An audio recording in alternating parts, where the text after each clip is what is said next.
급매물이 얼마나 나올 것인가를 유추해 볼 수 있는 대목이고, 이게 금리보다 더 중요하게 하반기 시장의 상승과 하락을 결정지을 요소로 보입니다. 액션 플랜 빠진 대책, 영양 제한적, 블랙홀, 금리가 변수다 하고 국민일보에서 기사가 나왔는데 계속 금리로 몰아붙여. 제가 금리가 시장에 미치는 영향은 그렇게 생각보다 크지 않을 수 있다 여러 번 말씀드렸고, 금리가 상승기에도 집값은 상승한 사례, 금리 하락기에도 집값은 하락한 사례, 시중에 통화량이 전부 다 예적금으로 몰려 그런 상황 속에서 실질적으로 집값은 폭등한 사례들, 여러 사례들을 여러분들께 지금까지 방송에서 말씀드려 왔습니다. 자, 그런데 이 금리 이상으로 더 중요한 부분, 올해 하반기 주택시장을 결정지을 핵심 요인은 금리보다는 바로 이 부분입니다. 이 부분에 대해서는 제가 예전에도 여러분들께 한번 방송을 갖다 드린 적이 있었는데, 인구 동향, 이 부분이 상당히 중요한 요인 중에 하나라고 여러분들께 과거에도 방송을 드렸었는데요. 이 부분 한번 보여드릴게요. 자, 지금 이게 서울시 기준으로 파란색 선이 무엇이냐? 혼인 통계고요. 그리고 붉은색 선이 사망 통계입니다. 자, 혼인 통계를 보게 되면은 혼인 통계 5월 달에 항상 5월 달이 뚝뚝 올라와 있는 게, 중간 지점에서 올라와 있는 게 5월에 혼인이 많아요. 그리고 가장 혼인이 많은 것은 12월입니다. 전통적으로. 이 2006년 1월부터 2022년 1월까지 쭉 표기를 했는데, 지금 보시게 되면은 사실상 갑자기 2020년부터 갑자기 너무 무너져도 5월의 신부가 사라졌어. 자, 5월의 신부가 항상 있었거든. 5월의 신부가 매년 존재해 왔는데 갑자기 2020년 5월의 신부가 사라졌습니다. 그러면서 그래도 결혼을 해야 되니까 12월 달에, 2020년 12월 달에 잠깐 결혼이 있었다가 완전히 2021년 박살이 났어요. 혼인 통계가 박살이 났다. 2021년부터. 이거는 지금 단순하게 인구 감소에 따른 그 폭보단 감소폭이 너무 커요. 작년에 또 코로나로 인한 영향이 좀 컸다라고 볼 수 있는 부분이고, 올해 5월 달은 다행스럽게도 전년 5월 대비 혼인 건수가 소폭 상승하고 있습니다. 혼인 건수가 소폭 상승하고 있어요. 이러한 부분이 사실상 임대차 시장에 커다란 영향을 미친다. 임대차 시장에 커다란 영향을 미친다. 자, 그런데 매매 시장에 즉각적으로 영향을 미치는 부분은 붉은색 선입니다. 붉은색 선, 바로 사망 통계. 이 부분에서 급매물들이 많이 나오는 것은 이 붉은색 선에서 급매물들이 많이 나온다. 상속주택과 같은 경우, 자녀가 여러 명 있다. 자, 그럴 경우에 상속주택과 같은 경우에는 급매로 상당히 많이 나옵니다. 자, 그런데 보시게 되면요, 사망 통계가 작년 3월 3,940명에서 올해 3월 6,529명으로 늘었어요.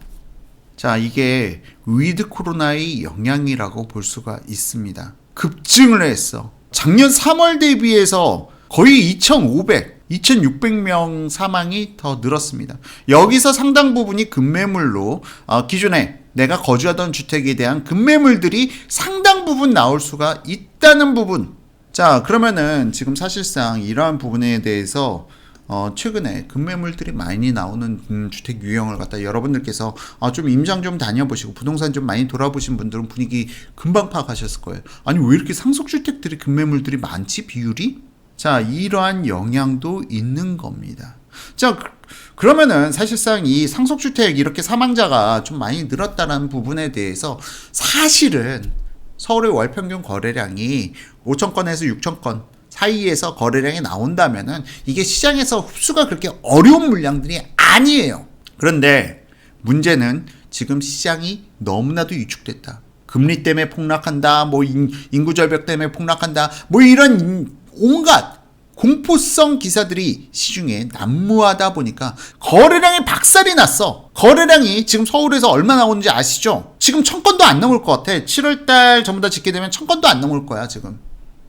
월별 1,000건 정도가 나오는데 사망자는 6,500건이 2,600건이 늘었어. 급매물들이 여기서 지금 상속주택 같은 경우는 시장 가격 안 보고 그냥 무조건 팔리는 가격에 내놓는다고 말씀드렸잖아요. 지금 그 급매물들이 시장에서 소화가 안 되고 있는 거예요. 사실상 지금 같은 시기 후려치기 어마어마하게 좋은 시기거든. 근데 언론에서 뭐라 그래? 집 사지 말라. 앞으로 계속 폭락한다. 폭락론자도 계속 폭락한다. 사실은 이렇게 집 사기 좋은 시기가 없는 건데. 거래량이 서울 기준 지금 1000건이 안 넘을 것 같아요. 7월달. 8월달에 1000건 넘으려나? 8월달도 1000건 못 넘을 것 같은데 지금 짓게 되는 거 보면. 자, 그러니까 이 급매물들이 시장에서 가격 하락을 갖다가 주도하고 있는 부분이다 라고 볼 수 있는 대목이기도 하죠. 그리고 위드 코로나 시행으로 인해서 사망자 수가 상당히 급증했다는 부분, 이러한 부분들이 시중에 급매물로 나올 수 있다는 부분. 근데 이게 서울만의 문제냐? 아닙니다. 서울만의 문제 아니고요. 경기도도 마찬가지예요. 경기도는 좀 더 심하네. 경기도는 거의 3,500명이 늘었네. 사망자가. 위드 코로나 이후. 자, 이러한 부분들이 시장의 급매물들을 유도해내는 역할을 하는 거고요. 시중의 거래량이 박살난 상태에서 여기에 이 매물들이 가격을 더 낮춰가는 그러한 영향이 나오고 있는 겁니다. 그러니까 지금 이런 때 얼마나 이 매물들이 지금 시중에서 급매물로 나와 있는데 얼마나 사기 좋은 타이밍이야. 그런데 사지 말래. 내년 상반기를 노리래. 참. 자, 이러한 부분들을 갖다가 종합적으로 생각해 보면 인천도 마찬가지입니다. 인천은 뭐 거의 두 배 가까이 늘었네. 1000명 정도 늘었는데 거의 2배 가까이. 작년 3월 대비 올해 3월 사망자 수가 이렇게 늘었고요. 반면 지금 혼인 건수 증가는 작년보다 소폭 상승해 가고 있다. 작년 5월이 너무 바닥이었고 살짝 경기도도 그렇고 인천도 그렇고 살짝 상승해가는 추세를 보여주고 있습니다. 그리고 올해 12월 달이 되면은 제가 봤을 땐 작년 12월보다 혼인 건수가 더 늘어날 것으로 보여요. 5월 달부터 지금 올해 1, 2월 달 박살이 났거든. 혼인 건수가요.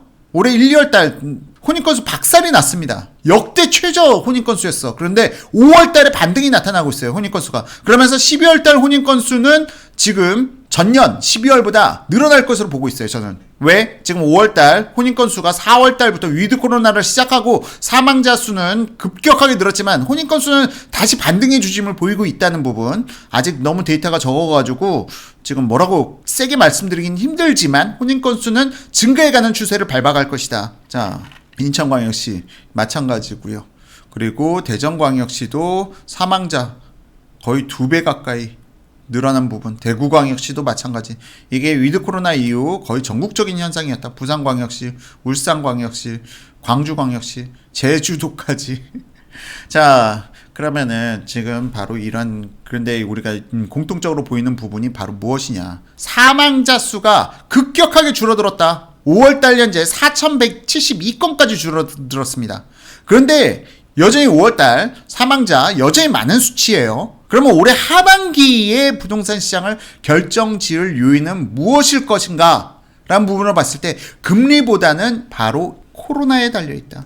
지금 코로나로 인한 사망자가 얼마나 나올 것이냐, 여기서 상속주택이 얼마나 나올 것인가, 상속성 급매물들이 얼마나 시중에서 더 가격을 깎아서 많이 나올 것인가가 올해 하반기 주택시장을 결정지을 요인이라고 생각합니다. 물론 여기서 거래량이 좀 살아나면 돼. 거래량이 5,000건에서 6,000건 혹은 그 이상으로 나오면 더 좋긴 하지만 5,000건에서 6,000건만 나와도 이 물량들이 어느 정도, 왜 사망자가 전부 다 이 급매물로 나오는 건 아니거든요. 독자 같은 경우에는 내가 그냥 그 집 물려받아서 들어가서 살아도 되는 거고, 아니면은 어머니, 아버지가 먼저 돌아가셨다? 그럼 어머니가 혼자서 그 집에서 살 수는 있는 거고, 부부 중에 한쪽이 먼저 사망했다고 하면은 남은 한쪽이 그 집에서 계속 살 수도 있는 겁니다. 그래서 급매물들이 이게 전부 다 급매물로 나온다라고 보긴 어렵지만 그럼에도 불구하고 지금 이 곳에서 상당 부분 급매물들이 많이 늘어날 수 있다는 부분은 감안해야겠죠. 자, 그런데 여기서 거래량이 좀 살아나 주면은 이게 시장에서 소화가 될 텐데, 이게 시장에서 소화가 안 되고 거래량이 계속 바닥으로 붙어 있다라고 한다면은 여기서 또한 계속 급매물들이 나올 것으로 보여집니다. 그리고 이런 급매물들이 시세로 반영되면서 시장에서는 더 하락 분위기를 만들어갈 수는 있겠지만, 제 생각으로는 지금 이제 더 이상 거래량 1000건 미만에서 머물러 있기는 힘들 것이다. 적어도 8월, 지금 이제 8월 중순 지났죠? 8월 중순. 이제 8월 하반기부터 거래량은 다시 살아날 것으로 보입니다. 9월의 거래량은 분명 7월이나 10월의 거래량보다는 좀 더 늘어날 여지가 있다. 물론 추석이란 변수가 조금은 작용하겠지만 일별 거래량은 분명 분위기가 7월과 8월 달과는 사뭇 달라져 있는 분위기를 그려갈 수도 있다 정도로 보고 있어요. 그러면 코로나로 인한 영향은 어떻게 될 것인가라는 걸 봤을 때 안타깝게도 신규 확진자 기준으로 해서 40만을 갖다가 찍었다가 3월 달에 40만을 찍었다가 쭉 감소했다가 지금 6월 달, 7월 달, 8월 달 다시 증가세에 있다. 다만 3월처럼 이렇게 많은 사망자가 나올 것인가? 이 부분이 지금 하반기 매매 시장에 있어서 급매물이 얼마나 나올 것인가를 유추해 볼 수 있는 대목이고, 이게 금리보다 더 중요하게 하반기 시장의 상승과 하락을 결정지을 요소로 보입니다. 다만 혼인 건수가 다시 증가해 간다는 것은 임대차 시장이 상승을 갖다가 예견해 볼 수도 있는 대목이긴 한데요. 이러한 부분들 종합적으로 살펴봐야겠죠. 거기다가 가장 중요한 건 거래량이에요.